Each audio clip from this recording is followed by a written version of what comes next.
आज हम पढ़ेंगे दिस कीवर्ड। जावास्क्रिप्ट में दिस कीवर्ड क्या होता है, तो डेफिनेशन देखते हैं पहले। In JavaScript this keyword is a refer to the object it belongs to its act as a reference of the context in which current code is executing. कहाँ पर वो कोड एग्जीक्यूट हो रहा है।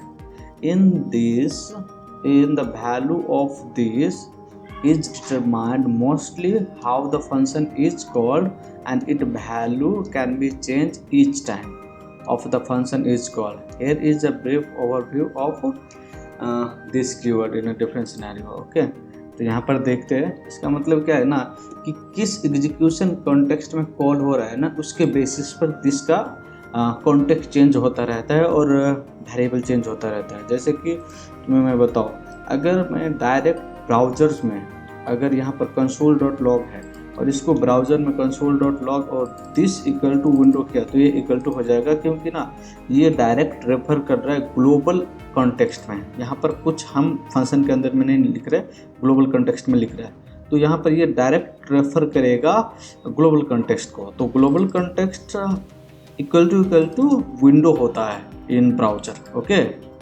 और इन नोड ग्लोबल जो variable होता है नोड का वो हो जाता है। तो यहाँ पर अगर इक्वल टू करेंगे तो ये ट्रू रिटर्न करेगा। यहाँ पर देख रहे हो ट्रू रिटर्न कर रहा है, क्योंकि ग्लोबल कॉन्टेक्स्ट में ये ट्रू रिटर्न करेगा। ओके, क्योंकि वो इक्वल टू होता है विंडो ऑब्जेक्ट के, विंडो ऑब्जेक्ट ही दिस होता है।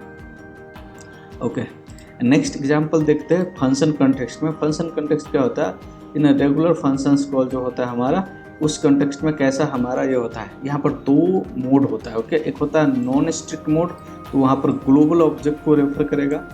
इफ हम स्ट्रिक्ट कीवर्ड यूज करते हैं तो उसके बाद में अनडिफाइन आएगा। ओके, तो इसका एग्जांपल लेकर देखते हैं यहाँ पर और चेक करते हैं। जैसे यहाँ पर मैं क्या कर रहा हूँ, एक फंक्शन कॉल कर रहा हूँ, उसके अंदर में यहाँ पर console.log कर रहा हूँ दिस। ओके, और ये नॉर्मल मोड में रन कर रहे हैं। तो अगर इसको रन करते हैं इस कोड को, तो ये देख रहे हो विंडो ऑब्जेक्ट को रेफर कर रहा है, बिकॉज यहाँ पर यूज स्ट्रिक्ट कीवर्ड हमने यूज नहीं किया है इसकी वजह से। ओके, स्ट्रिक्ट मोड जो होता है वो नहीं किया इसकी वजह से। ओके, ठीक है। उसके बाद में एक थर्ड मेथड देखते हैं, जो मेथड कॉन्टेक्स्ट में क्या होता है। जैसे कि एक ऑब्जेक्ट के अंदर में जो मेथड होता है, जैसे कि तुम समझो यहाँ पर एक ऑब्जेक्ट है। ओके, यहाँ पर ये पूरा एक ब्लॉक जैसे ही लगा, तुम समझो कि एक ऑब्जेक्ट है, इसके अंदर में एक मेथड कॉल हो रहा है। मेथड मतलब एक फंक्शंस कॉल हो रहा है।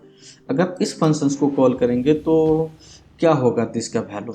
ओके, इसका भी एग्जांपल देख लेते हैं। इस कॉन्टेक्स्ट में हमें ना इस ऑब्जेक्ट को रेफर करना चाहिए, नहीं कि विंडो की को। तो अगर यहाँ पर अगर चेक करते हैं तो ये बाहर नहीं जाएगा, इस ऑब्जेक्ट को ही रेफर होना चाहिए। यहाँ पर देखो, पहले समझ लो कोड क्या है। एक वेरिएबल डिफाइन किया है, उसके अंदर में एक फंक्शंस बनाया है। ओके, और ये एक ऑब्जेक्ट है पहले से ही। ओके, ऑब्जेक्ट के अंदर में जो फंक्शन है उसको एग्जीक्यूट कर रहे हैं। उस केस में हमें क्या होगा, अगर उस ऑब्जेक्ट के अंदर के फंक्शंस को कॉल करेंगे तो इस ऑब्जेक्ट को ही रेफर करेगा। ओके, यहाँ पर देख रहे हो उस ऑब्जेक्ट को ही रेफर कर रहा है, राइट। ठीक है, नेक्स्ट मेथड देख लेते हैं, क्योंकि ना जावास्क्रिप्ट में क्या है ना, कन्फ्यूजिंग है दिस, बहुत ज़्यादा कन्फ्यूजिंग है। तो मैं जितने भी डिफरेंट टाइप का एग्जांपल था वो सबको लिस्ट किया है और उसको हम ये यूज करते हैं। ओके, अब ये कंस्ट्रक्टर कॉन्टेक्स्ट, जो फंक्शन में जो कंस्ट्रक्टर होता है उस केस में कैसा बिहेव करता है। ओके, तो यहाँ पर मैं कोड समझा देता हूँ। पहले एक फंक्शंस बनाया है मैंने, नॉर्मल फंक्शन है जो कंस्ट्रक्टर फंक्शन हम कर रहे हैं, कैपिटलाइज कर रहे हैं, और इसके अंदर में दिस डॉट ए एक वेरिएबल बना रहे हैं, उसके अंदर में वैल्यू डाल रहे हैं। ओके, और यहाँ पर दिस को न्यू कीवर्ड के साथ में कॉल कर रहे हैं।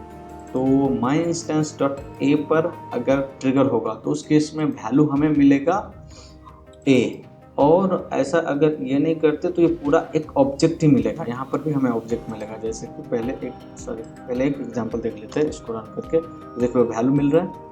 अगर सेम चीज़ें फिर से करता हूँ और इसको करता हूँ इंस्टेंस, तो यहाँ पर हमें ऑब्जेक्ट मिलेगा। ओके, कंस्ट्रक्टर ऑब्जेक्ट, जिसका ये एक ऑब्जेक्ट बनेगा। ओके, और दिस, यहाँ पर दिस का मतलब क्या होता है कि ये जो ब्लॉक है इसके अंदर में हम कुछ लोकल वेरिएबल डिफाइन कर रहे हैं, इसका मतलब ये हो गया। ओके, और लोकल वेरिएबल ऐसा समझो कि local variable var a equal to ये है इस तरीके से, बट उसको हम दिस कीवर्ड से